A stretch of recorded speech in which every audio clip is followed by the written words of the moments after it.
What's going on, everybody? This your boy Doc Holiday with another HBCU OverDrive live show. It's the second time I'm doing a live show for today. If you haven't done by now, please remember to like the stream, comment, share, and most of all, subscribe.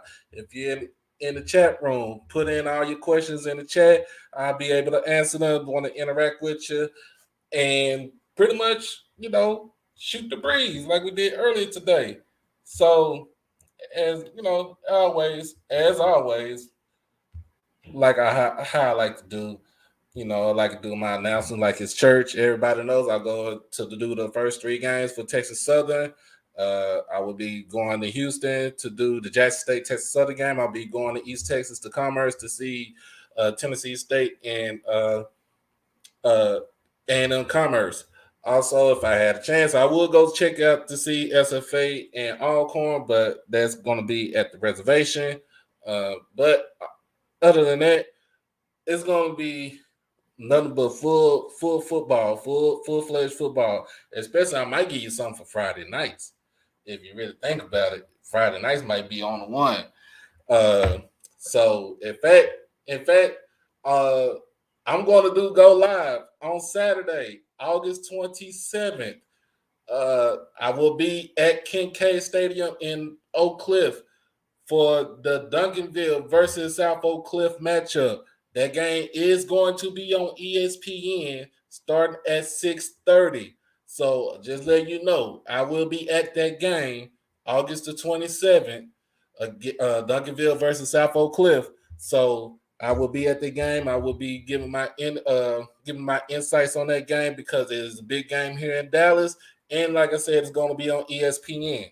So other than that, man, let's get into why we're here. Let's get into why we're here. Everybody knows this caught me as a surprise today. Jackson State is loaded in the coaching ranks now. So I think Dion got greedy. He got greedy. I think he had a bit of self evaluation during his after the beating that they took against South Carolina State in the Celebration Bowl, and he had to go in within a shell of himself and ask himself, how can we beat this team, or how can we be dominant and not go through a loss like we did at the Celebration Bowl? Hey, the first thing that he did though, and nobody have not talked about this, is the fact that he went and got Tim Brewster. If everybody don't know about Tim Brewster is one of the best college recruiters that you can ever get. He was a head coach at Minnesota. He pretty much basically, try to turn that program around.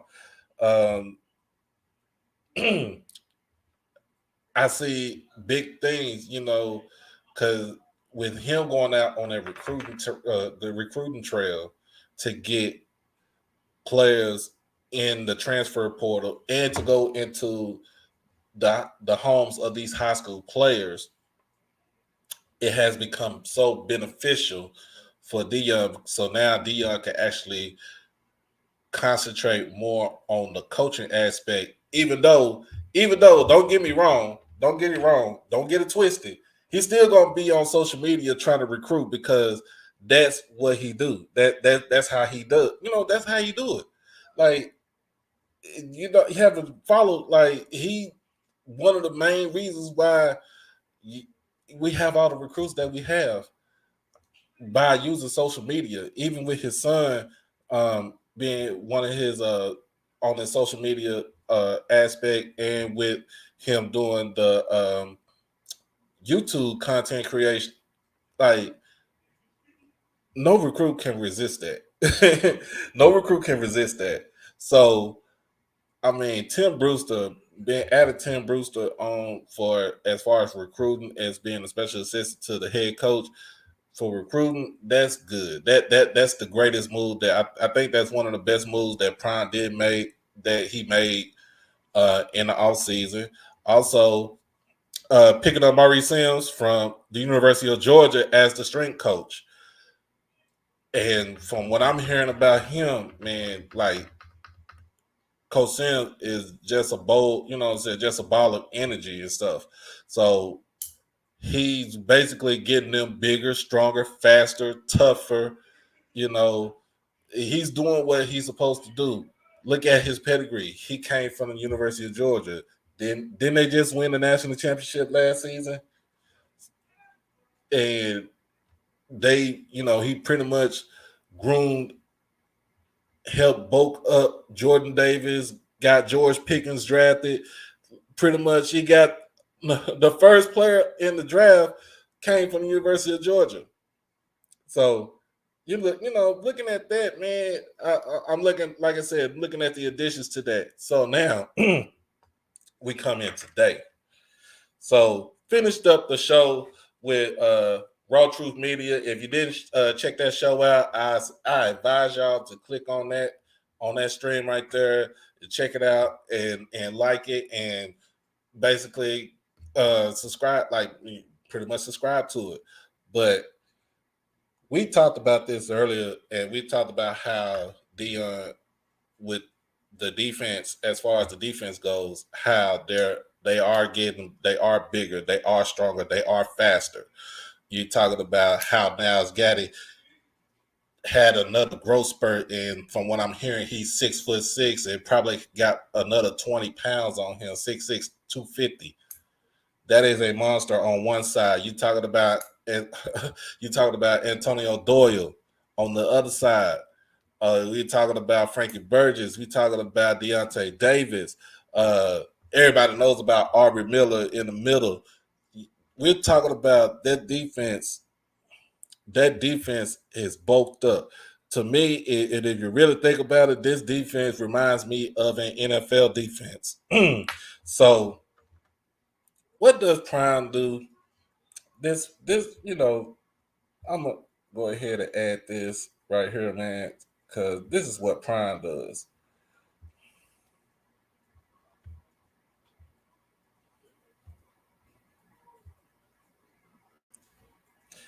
Prime goes and hires Mike Zimmer. He hired Mike Zimmer to become a defensive analyst for the team. Come on now. He hired Mike Zimmer to be a defensive analyst for the team. And you know what? I think this is the best hire that this is the second best hire that he has made since his tenure at Jackson State. Everybody knows Mike Zimmer comes with a gang of knowledge as far as for the defensive side of the ball. He was a former defensive back in college and in the NFL. He does have college coaching experience because he spent quite a few years at Washington State in the Pac-12. He also was the DB coach at the time. Prime was in Dallas when he came to Dallas, and we won the Super Bowl in '95. He was the DB coach. Ended up being defensive coordinator under I think under Wade Phillips, and basically, he grew and became a head coach with the Minnesota Vikings. So, what does this mean for Jackson State right now? This means that Jackson State is in the running. They're in the running. They're not trying to look back. It's undefeated season. It's Celebration Bowl or bust, because anything less than what they have now is a total failure for the whole season, if you really think about it. Because you don't hire Mike Zimmer for shits and giggles. You hire him because this man knows defenses. He knows how to analyze the game, and he, like we said earlier, he can make adjustments. He can make the necessary adjustments for the defensive staff, for Coach Thurman, for Coach Weeks, for Coach Mathis, Coach Hart, he can make the necessary defensive adjustments and say, hey, look, Aubrey playing out of position right now. You need to move him further. You need to shade him over the defensive tackle, or you know what I'm saying, so he hit a gap. Or Nugget, they try to, you know, force Nugget to go outside, you know, switch up his adjustment, you know, switch up his adjustment as far as his body position and stuff like that. I'm looking at it to where this is basically the best thing going.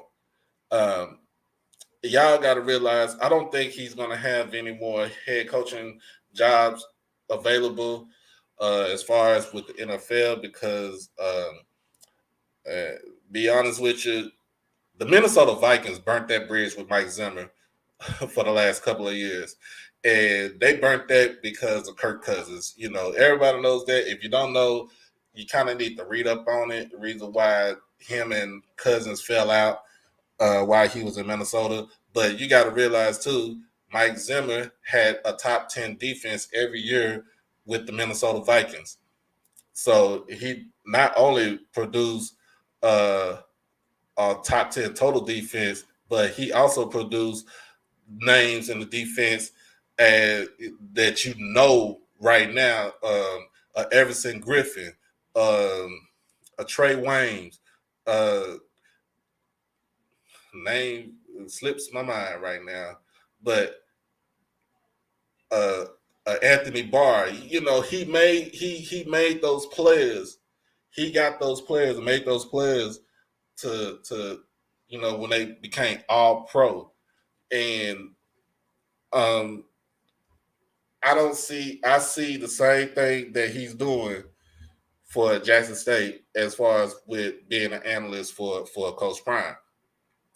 The other thing about it is that he's going to have the NFL in his hip pocket right now.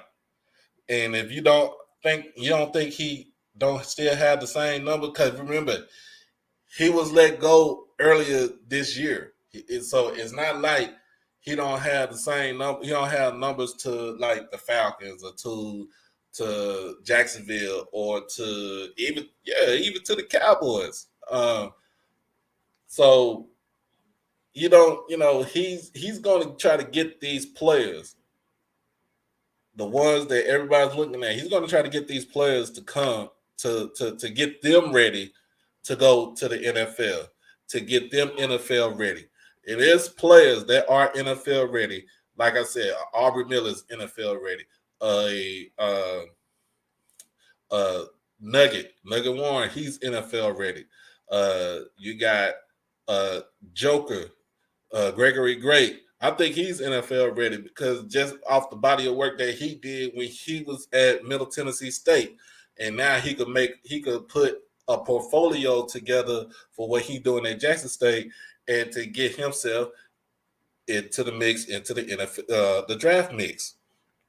So I like this hire. I like how this come about. Was Jackson State the first one to actually do it? I don't think they were, because I feel like if you really think about it, go back into spring 2021, especially when Tennessee State let go of their head coach and then they hired Eddie George. Oh yeah, I forgot about Isaiah as a kick returner. But they hired Eddie George. Remember, Eddie George went and he went and consulted with Jeff Fisher and brought Jeff Fisher along, not even in the coaching capacity, but as a player personnel in the player personnel capacity. Also, Jeff Fisher's son, Brandon Fisher, brought him in as a quarterback coach. He had got Hugh Jackson from the NFL ranks. Remember, Hugh D wasn't even working at the time, you know, in the NFL, and he got him out of the NFL and into college, back into college. A Joe Bowden that he played with the Houston Oilers and the Tennessee Titans. So Eddie George, when he did that, when he got hired, he knew what to do, who to hire, who he can trust, and who he knew that will be able to get this program back up, program to prominence. So I'm looking at that, and I'm looking at can other coaches in the SWAC do that? I think so. I think they can. I'm looking at, like I said, with a Hugh Jackson. Uh, if you really think about it, he almost had it when he had Art Browse, but hey, everybody was mad about that, and Art Browse quietly stepped down, and nobody hasn't heard from him since. But I think as far as bringing somebody with that much talent, but that much wealth in the NFL ranks, um, I think, like I said, it could be some coaches that can be able to do that. So my whole thing is, yes, great hire for Jackson State, great hire for Coach Prime. Um,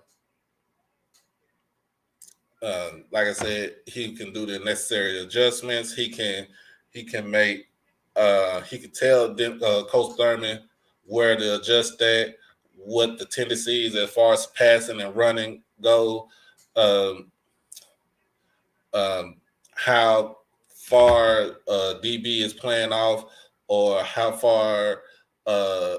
close the Michael Will or the Sand linebacker needs to be to the line of scrimmage. So you're looking at it in a whole phase. And not only is he great for defense, as far as when he was a head coach, he still had to look at the whole team, because he had to look at it on an offensive aspect too. So he can know what offense what an offense is doing, and the tendencies, like I said. Um, so because he has that type of experience. Like I said, do I feel like he is going to be able to get another job in the NFL? No, I don't think so. Because man, look, he like I said, he's 66 years old. He's ready to call it call it a career. You know, he knows that the pay here with Jackson is not going to be that great, but he's still going to get some money. He's still getting money from the NFL because the Minnesota Vikings are still paying his tail. Uh, just let you know. But like you said, he's out there helping a friend, and he considers uh, Coach Prime a dear friend to him, and Coach Prime look at Mike Zimmer as being a mentor to him. So, and if you really think about it, if you think about the whole coaching staff of Coach Prime. All right. So let's kind of go down the line. All right. What up? What up? What up, Antron? What up? What up? It was a great move by Coach. It was a great move. I don't see nobody else trying to make that move unless you're Hugh Jackson or Eddie George. Uh, maybe Eddie Robinson if he wanted to, but I don't see nobody else kind of making that type of move except for those other two coaches that I named. But if you really think about it, look at Coach Prime's coaching staff and how it relates to him. All right. So his offensive coordinator is Brett Bartolone. So he came in this year. He's a Mike Leach disciple. So he's growing that relationship with him. And Coach Prime has a relationship with Mike Leach because it's everything's Mississippi. Uh, so you got that one. Coach Flea. Coach Flea, is the associate head coach. So he is the one that held the team together while Prime was in the hospital, while he was nursing, his illness and his injuries and stuff like that. So he basically held the team together until Coach Prime came back. So, and he also has head coaching experience because he was a head coach at Howard. Uh, Also, let's see, you're looking at Coach Hart. Everybody don't understand. Coach Hart was the head coach at the time when he was at Trinity Christian Cedar Hill, and Coach Prime was the offensive coordinator. So you kind of look at it when Coach Prime when he got the job at Jackson State, he knew he was going to bring his boy with him. He wasn't going to let him go by the wayside, and so he brought him on as his linebacker coach, Coach Thurman. Coach Thurman has a wealth of knowledge because he played in the NFL and he coached in the NFL and he was Prime's defensive coordinator at one point in time, and he was defensive coordinator for the Jets with I was about to say Buddy Ryan, Rex Ryan. And yep, just they did have office coordinator had ties with Hal Mummy. Yeah, he did have that, and that's the same thing with Coach Leach at Mississippi State. He has ties with Hal Mummy also. So that coaching tree goes a long way if you really think about it. So you got Coach Thurman, defensive coordinator. Look who he gonna trust. Coach Ricard, special teams coordinator, played with him at Baltimore. You had what you have Coach Phillips. He played with him when he was in Atlanta. Uh, Coach Weeks. Coach Weeks. That's a special. I think that's a special bond between Coach Prime and Coach Weeks. That called him up and say, hey, you want to, be defensive line coach, and look at it, man. He got them boys ready. He got them boys hungry. And Coach Weeks is a whole ball of energy, y'all. Y'all just don't understand. Y'all just don't understand about Coach Weeks. Coach Weeks be on 10 Red Bulls and one Monster drink. and he still, he fussing and cussing, but he out there, he looking like he having fun. Coach Markinson, he was basically introduced by Houston Nutt, which is another friend of Coach Prime, another Mississippi coaching legend. Also, the holdovers from the previous regime, Coach O and Coach Taylor. Prime gave TC Taylor his chance to be an offensive coordinator. Switched him over from being a tight ends coach to offensive coordinator, then switched him over to being the receivers coach. What more can you say? And Coach O, when it comes to director of player personnel, like he's doing, he's good at what he does. So just that his whole coaching tree, his whole coaching staff has some sort of resemblance or some sort of personal sentiment to Prime. And like I said, with Coach Brewster coming in and then Coach Zimmer coming in, like it is, I'm gonna say it like this: it's a match made in heaven, y'all. It's a match made in heaven. But if you got any questions, man, just go ahead and shoot a question in the comment section in the chat.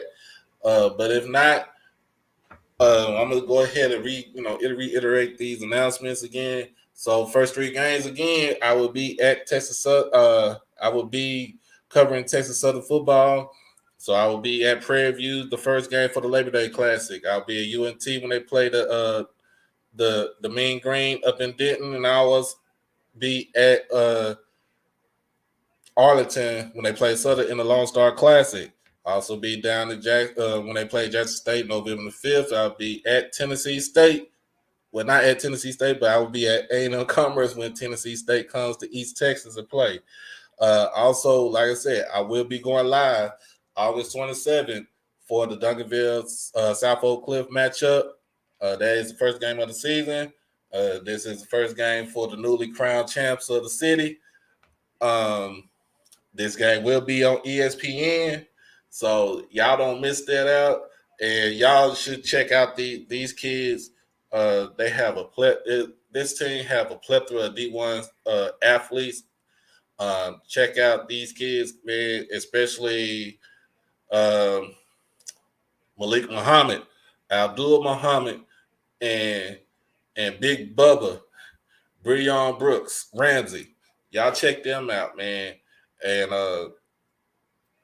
some other things I got going on to give. Other than that, give a shout out to my wife. I almost had to rush out of the room because they was doing homework, so I kind of started the live late, a little bit late, but I'm not gonna say too much anything about that. But I give a shout out to my wife, give a shout out to my kids, I give a shout out to all the HBCU content creators. Again, all y'all, I'm gonna shout y'all out, man. All Script, Cut Day, Blue Blood, CFL, uh, Raw Truth Media, Architect Nights. Who's another one I'm looking at? Corner Sportsnet. Uh, anybody out there name, I'm sorry, but I'm just shouting everybody out. All y'all HBCU content creators, man, we should be on one accord. We shouldn't have to worry about who got the biggest what. We should all be on one accord. We should all be trying to get this money and get everything that we're supposed to get together. But I'm gonna go ahead and end this live stream. Again, my name is Doc Holliday. This is HBCU Overdrive, where HBCU matters. And as always, peace.